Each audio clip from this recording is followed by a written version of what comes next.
Chris Patrick, the the rapping extraordinaire from New Jersey, East Orange to be specific, and I've been making music since I was like 10, so that's like 16 years. I've been doing this for a long, long time. What's up? This is Rare Radar. I'm Dom. I am a video journalist for Rare Radar, a contributor. I have Festival One Source where I post concert festival content, and I'm here today with Chris Patrick, the one and only. First, I have to start off by asking what makes you rare, because this is Rare Radar. Oh, for sure. I think for myself, it's the versatility to like the highest degree. Like I know some people do rap and they do other things, but like I do rap, I do R&B, I do singing, I could get on drill, I could do anything I put my mind to. The Afrobeat. Yeah, Afrobeat, you feel me? I got a dance record, I got a lot, and this was way before like, granted Drake and Beyonce did drop like very amazing projects. Before that I was doing this stuff, making this stuff anyway, because it just, for me, I just like to expand and just try out as much as I can to find the best sound and everything. So I guess that's what made me rare. I could just do anything and everything. Okay, Orange, what was it like growing up in New Jersey? New Jersey is funny. It's a melting pot. It's a lot of different walks of life we all came from. And I think the coolest part about it was, with all the friends that I have, like just watching all of our backgrounds all intermingle with each other. I think I live in I guess I could describe it as like this suburb part of like East Orange. And literally 2, 3, 4 streets over, it's like a whole different type of energy, like versus my street. My street be having its moments too, but it's definitely a little bit more chaotic, a little bit down the block from where I live. Granted, regardless of where all the homies came from, it just makes the story of us as a collective a lot better.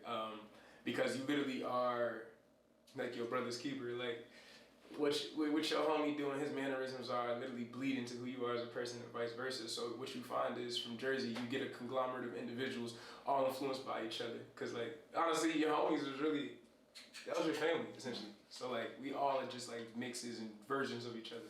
Okay, I was gonna ask you how you started music, but you said you started when you were 10. Oh no, you can do that. That's cool. Yeah. So I actually, I always liked music. In 6th grade, I think I was introduced to like Lil Wayne. It was Lil Wayne and J. Cole. My homie Aunt Thomas introduced me, and I was like, yo, this is amazing. And I had already had a knack for this stuff, but I was just like, let me actually try to make raps and stuff. I did a freestyle for a class project that was really, really cool. It was so embarrassing, but I was like, yo, I just want to rap. And from there, I just kept building upon like that whole moment. It was a weird moment for me at the time, but after building and getting to this point, I'm like, all right, things are clearly working out to some extent. So, I just started from there. Another cool fact is after my mom and I could freestyle and stuff like that, we would drive to school and she would like point out different things to me and be like, yo, rap about this, rap about that. So that was something I used to like help build on everything I had already started. So when were you recording your first song? Like what age? So I think I recorded my first ever song like in high school. We was in a library recording. That's a crazy place to be, but our library in high school used to close. We had a library in high school, and that joint closed at a certain time. We would record in the hallways, which is crazy. My first ever professional joint I ever recorded, that was in college. I think I might have been 20 years old. That might be my first time ever actually recording in the studio. And that one was surreal for me too, because it was like, this is only something I've ever seen. And obviously the studio is more like a kind of closed off, private type of thing. For me, I was nervous as hell. I'm like, oh my God, I'm in the studio for the first time ever. How do I want my voice to sound? Am I doing this right? Like, there was a lot of things that I didn't really understand or didn't think about. You still have this song that you made in the library by chance? I don't. No. It exists out on SoundCloud somewhere, but I don't. It was over J. Cole beat breakdown. I think that's what it was. But I don't personally have it. It's on SoundCloud somewhere. Like if you look hard enough, you'll find it. But like I don't have it. If you look hard enough, you'll find it. I ain't gonna lie. First person to find it, like I give you $100. Okay. $100 for real. The homies know. The homies can find it. But if somebody random finds it, like $100 for sure. Alright, so what was your favorite show that you performed? Can I give you my top 3? That's cool? Alright, so cool. In the 3 spot, we was on a Grip tour and we had did a show in LA. That was amazing. Like shout out Grip, that's my dog, brought me on my first ever tour. Super, super good. He's actually from Atlanta. Grip is from Atlanta, shout out him. And he brought me on my first tour, and we did a show out in LA during the tour stops. That was amazing. That's my number 3 slot. My number 2 slot is my dog, Reville. We did Baby's Alright in New York. Reville, amazing. He from DC, I think. It's DC. He'd be moving between DC and New Jersey, one of the two. And then my number 1 favorite show, which is crazy to believe, was a show I did where I opened for Travis Scott at Rider University. Yeah. It was super crazy in terms of the events that happened to get there. But long story short, I had a chance to open for him because he was our fall concert coming in. A month before seeing him at our school, I was at Made in America, and I was like, yo, I'm open for Travis Scott one day. And then a month later that happened, and I'm like, oh my God, this is crazy. But that was my favorite. Actually, I gotta take out the number 2 spot. Me and Reville did a show in New York for the Freddie Gibbs tour. That was crazy as hell. That was almost up there with the Travis thing. But yeah, Travis was crazy. That was insane. Like, I still remember it to this day, how amazing it was, and just watching people respond to the energy. That was actually like my 4th show ever in history, the Travis show. Do you have a favorite song to perform? My favorite song to perform right now is Gang Activity. I just like the energy of that. It's obviously about me and my homies and just growing up and the different things that we experienced over the course of all the years that we've been alive.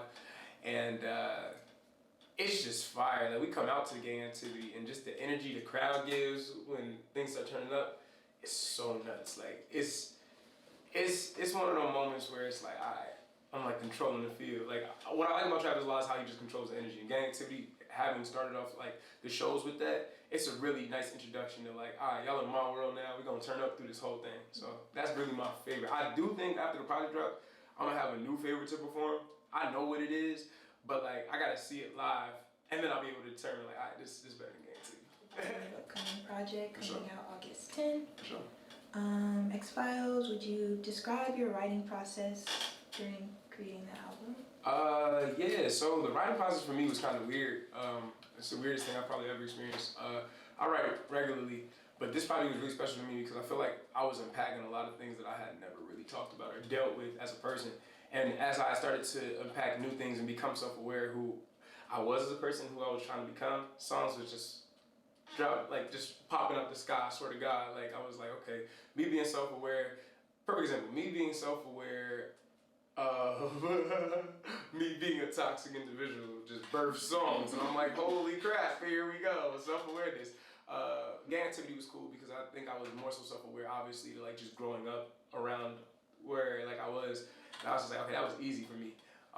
There's another song in there, Fly Away, dance joint, like really crazy.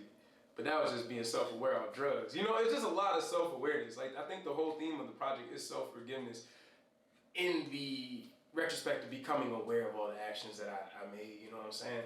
I know before we started, we was talking about the tag and stuff. It's June 30th, 2019. And I guess really the best way to sum it up is like, that's the day I started like practicing self-forgiveness of like myself. Like, I feel like as we grow up in life, we don't always realize the mistakes we make or the way that we affect people. And I feel like this whole project is about that, just understanding, like, hey, this is your life, this is what's kind of affected everyone else, but it's okay, because at the end of the day, the intentions are pure, you're trying to be a better person, and you're working toward it every day. Do you have a favorite off the project? Yeah. Is it the one that you were talking about, maybe being your favorite to perform? So you know what's crazy? My favorite song, I don't know, because, alright, so I got 2 songs. There's 2 songs in there. It's called Snakes and Useless. Snakes is one, Useless is the other. Snakes is really turned up, Useless is mellow. But I know I've seen both of those. I've seen turned up songs, I've seen mellow songs performed live. I think these are some of the best, it's some of the best writing on the project. So I want to see which one really hits for people when we do them live. But I'm leaning towards Snakes a little bit more because that shit turned as hell. Like, I'm going to be wild when I do that. But like, I think that's the one. I think Snakes. What could they expect to actually hear on the album? I know you already said turned up and mellow. Yeah. And else. I guess the best way to kind of describe it's gonna be a lot of different sounds. Like, I think there is a nice introduction to rap when the project starts, but like by track 6, everything switches up. We got like, again, the Afro beats, we got the R&B bag, we got, the singing, the melodies. There's a lot more to the project than just strictly rap. And I think aside from like the message I'm trying to get across, I think it's the best and most cohesive display of a body of work that just encompasses multiple ranges. Like it's just like you every day. You don't wake up every day and be happy. Yeah. How would you feel when you woke up this morning? Kind of stressed out. You stressed out, right? You know what I'm saying? How you feel right now?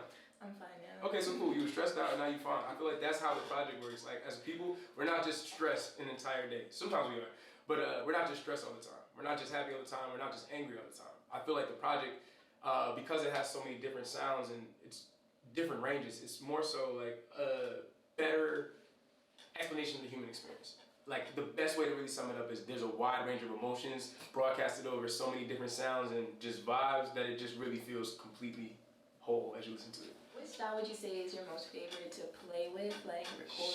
Sheesh. You know, I be acting like I don't like rapping, but it's rapping. Like there's so many different ways to rap.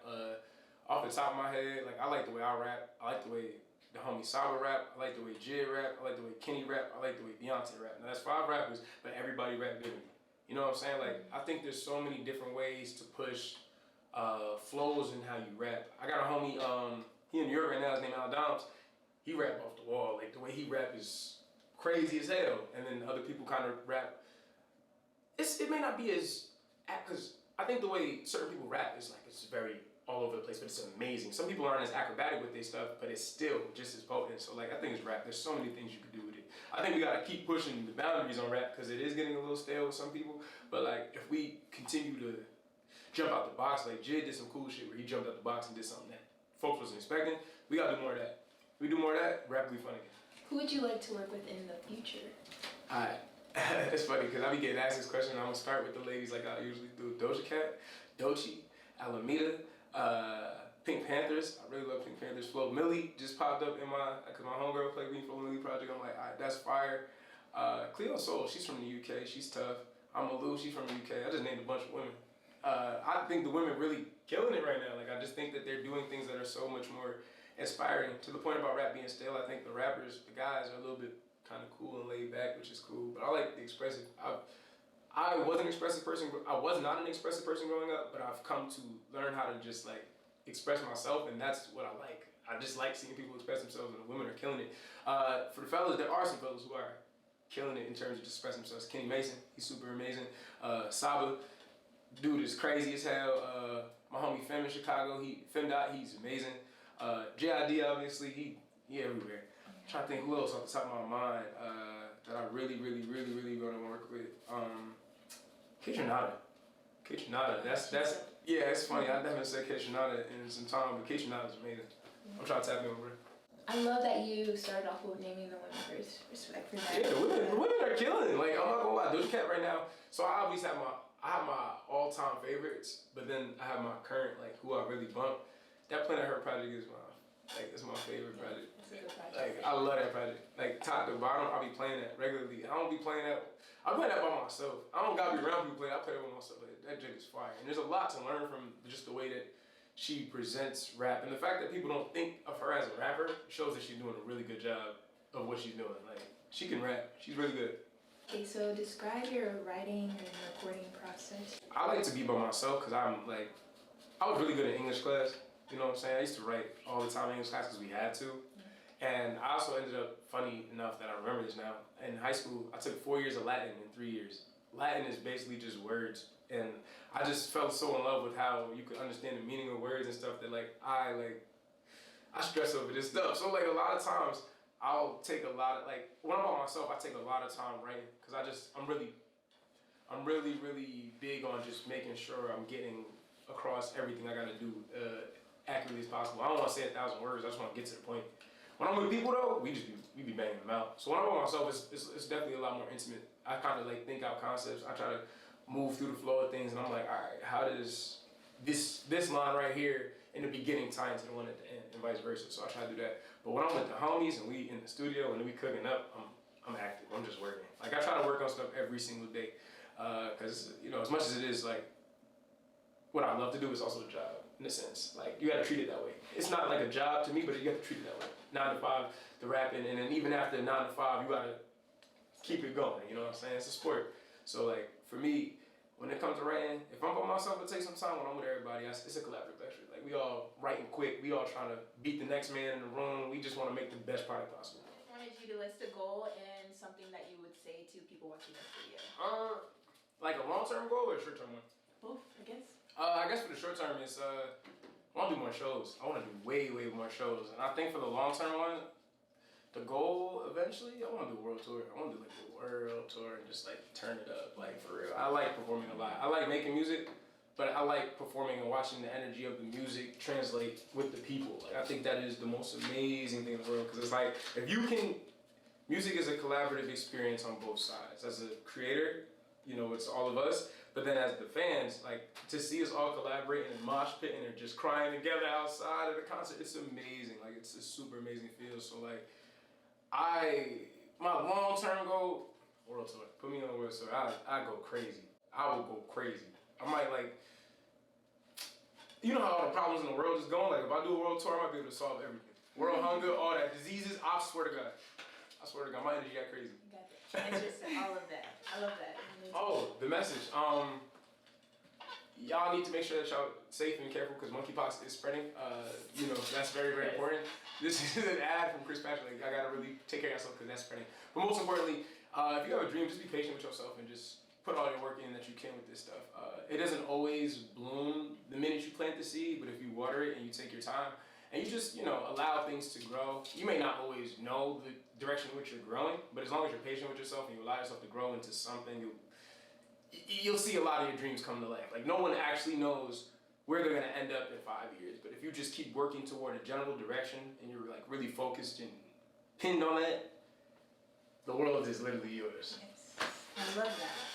All right, so thank you so much for coming and doing this interview with Real Radar. Yeah, I'm happy to be here. Thank you for having me. And that's Chris Patrick with Real Radar. Woo!